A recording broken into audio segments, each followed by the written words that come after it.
Demetrius AJ, and I'm here at Snack. Whenever I'm done having a tremendous day working out and I need to get a deep sleep, I go to ZMA.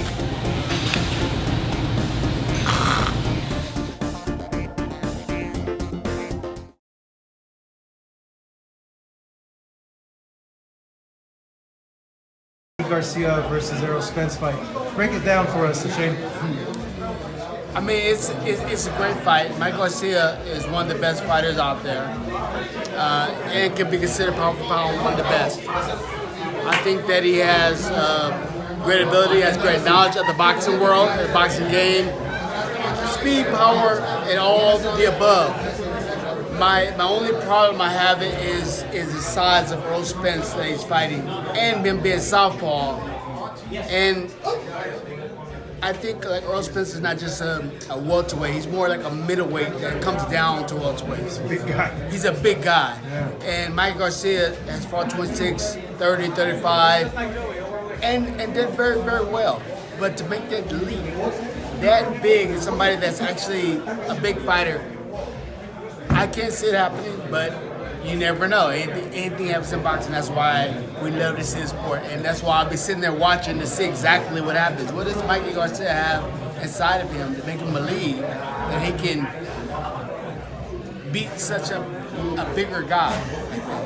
And I often compare it to, like, okay, I went to Oscar, me and Oscar fought. I was actually a little bit bigger than Oscar. People didn't really know that I fought in the Olympics at 139. He fought in the Olympics at 132. So he kind of went up and passed me, and I pretty much come back up. So we're pretty much the same size. 35 to 47, yeah, I did make the jump, but it was with somebody that's around my size. Now with Mikey Garcia, this is a little different. And the twist of it is that the guy's a southpaw as well. He's strong, he's big, and he's a southpaw too. It's like, it's gonna be so hard. So I don't know, he can do it. If he does, I mean, I take my hat to him, but I don't know if that's gonna happen. But we'll see though. How do you see the fight playing out, realistically? I see the fight playing out the first couple of rounds. Mikey Garcia being in the fight, being able to touch him and hit him every now and then, and stuff like that. And maybe even catch Errol Spence by surprise on a few fights, a few punches. But I also see Errol Spence a little taller, bigger, being able to range find him with the right jab, get the left hand, start getting the left hand in, and then Mikey kind of breaking down maybe in the middle rounds and not having to box a little more than he wants to. Because Mikey likes to fight as well too. Mikey likes to be the bigger fighter, but he's gonna have to play the boxer longer. Like Canelo had to play the boxer when he fought Triple G. He likes to fight as well.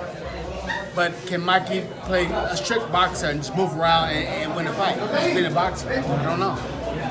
Does he have a chance? A lot of fans are starting to think he does. Like I've seen like a term where they say like, ooh, like Mikey can't surprise him. Mikey does have a great chance. I mean, he's one of the pound for pound best fighters out there right now today. So he has a chance, and he can make things happen. Anything can happen. I mean, he can touch him on the chin, and Errol can go down. He can't catch him the right way. We don't know. But just looking at the fight on paper and to see how much bigger he is than Mike Garcia, it's hard to see where his advantages will lie. He doesn't have very many advantages. The only advantage I think is maybe experience from his family, and his whole family being a boxing family, and he has experience of being in the ring with bigger guys. But like I said, there's a little difference. I don't know. We're gonna see. I mean, when I fought Winky Wright, he was a lot bigger than me, and I fought 54, and it was doing a thing. When I punched him, it felt like I was punching a pillow. Like I wasn't, like nothing happened. It was no impact. Like when I was at lightweight, when I was at 147, when I punched him, it's like I was punching a soft bag and nothing was happening. Even when I hit him clean, it was like nothing happening.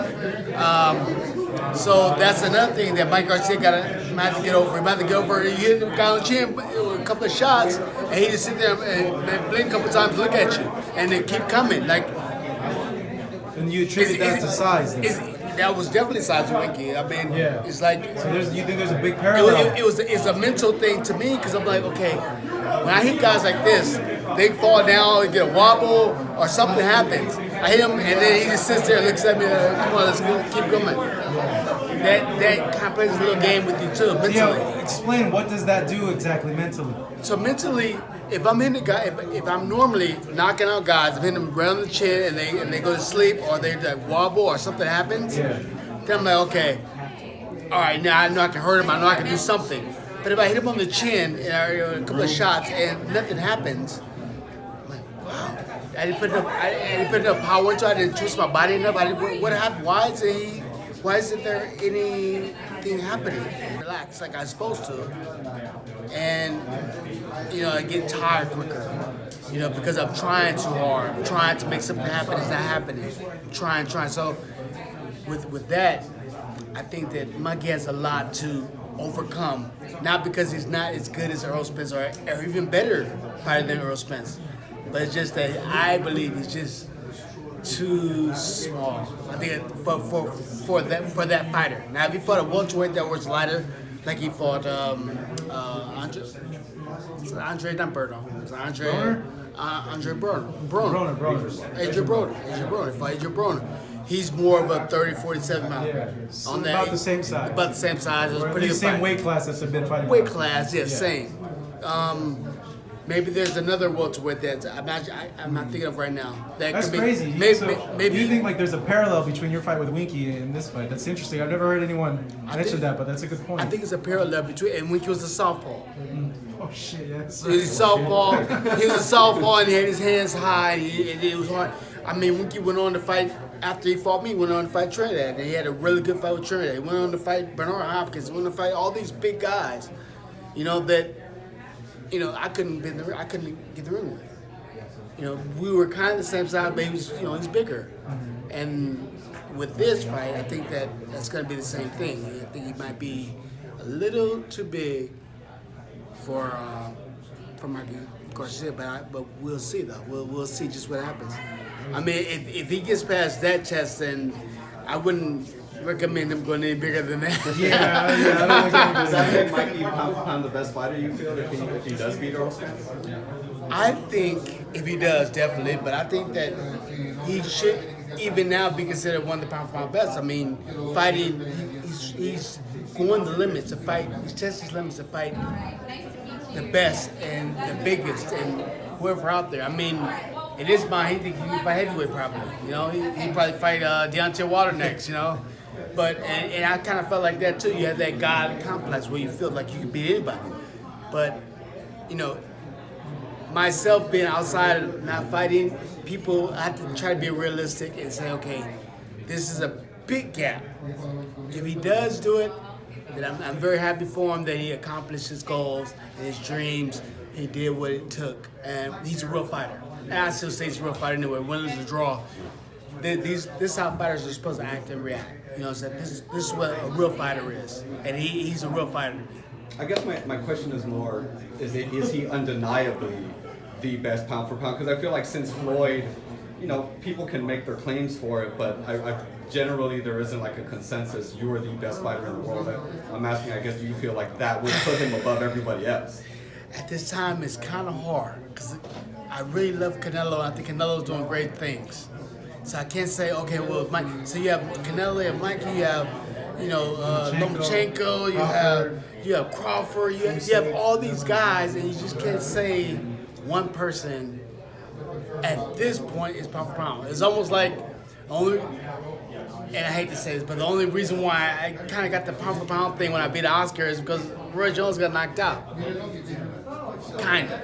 But if he didn't get knocked out, then I wouldn't have been pound for pound. I was the next one.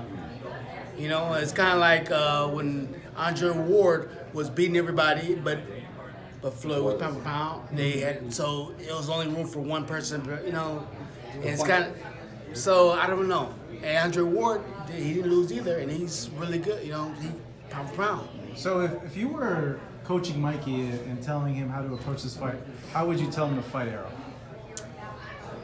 Well, you have to do something that Errol's not expected to see Mikey has that fighter, that killer blood in him. He wants to fight too.